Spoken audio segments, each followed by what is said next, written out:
before proceeding with the chair rail, we have to make sure that the joint between the resin cast piece and the wood frame is spackled. So you can go ahead and put more spackling compound in there, let it dry, and sand it. Now, sometimes this material likes to shrink, so at this time inspect all the nail heads on the front, the top, and the back. And if there has been shrinkage, you can reapply the spackle, let it dry, and sand again. We will now move on to the chair rail. This also has been designed as a two-part molding. If you followed the color scheme on the original Thorn Rooms, green and yellow are the colors used. This top piece sits right on top of the line created by the top edge of the casting, and then that smaller piece tucks underneath it like that.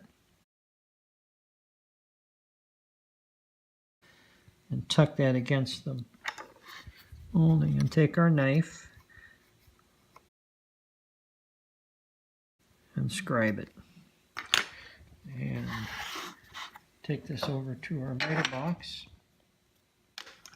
This piece, our little reference mark, angle's going that way. Again, we have a sacrificial piece in the base of the miter box, so this doesn't flop into the grooves.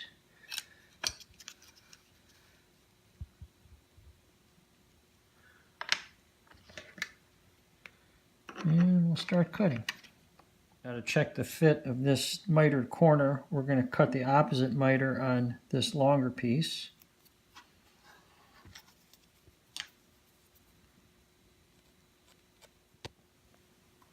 Looks like we have a good fit there. Prior to gluing this piece of molding in, we're going to carry this line over to the side as a guide.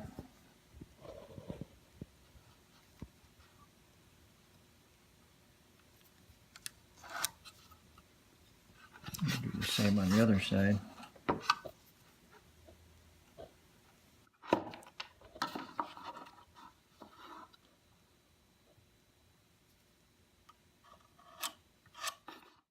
We'll apply this piece with wood glue and jet glue.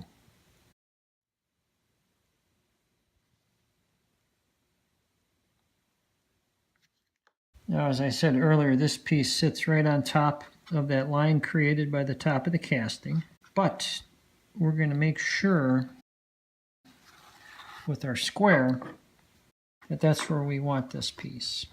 We'll put that up against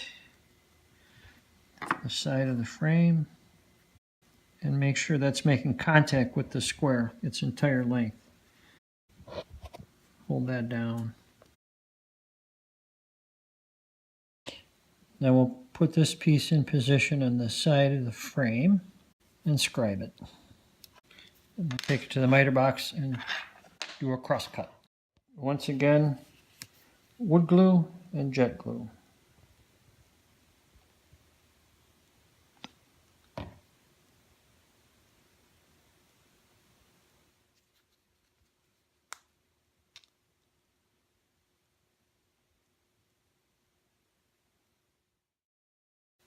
And for this piece, we're also going to use our square. Even though we have a nice pencil line, the square is going to ensure that this piece, we're not trusting our eye. As you can see, it's just laying it in there, it's not full contact. I'll exaggerate that. Once you get this piece in place, push it against the square and hold it in place. This piece goes under the first. Follow the edge with your knife and make a scribe mark. Now this piece, I think you can do it upside down. If you could not, you would take and transfer this mark across the back of the molding and then make a nick on the top, and then of course you would do your little miter guideline here. But I believe you can stand this up in the miter box upside down and cut the proper angle. Little tip for the lineup, and where the saw blade can go no further than this edge. So if your little nick is in here somewhere, you may end up cutting on the wrong side of the line. If you line it up so it's on the guideline right there, this will ensure the saw is not going to go too far into your workpiece. Again, a visual lineup from overhead is a very safe way to do this.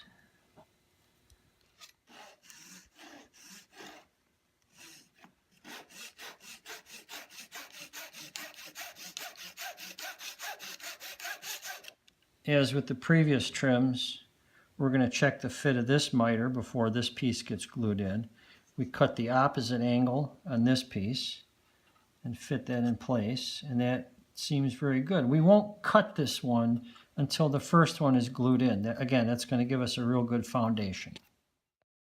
This piece is glued wood to resin, so we're going to switch glues and use the Loctite construction adhesive.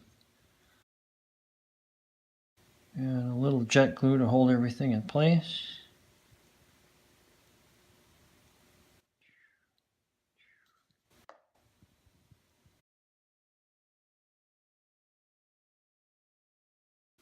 Once again, we check the fit, scribe the back edge,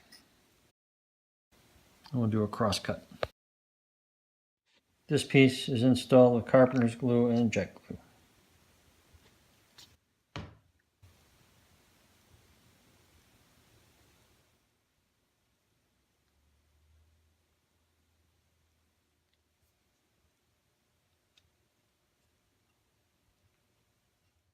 You guessed right.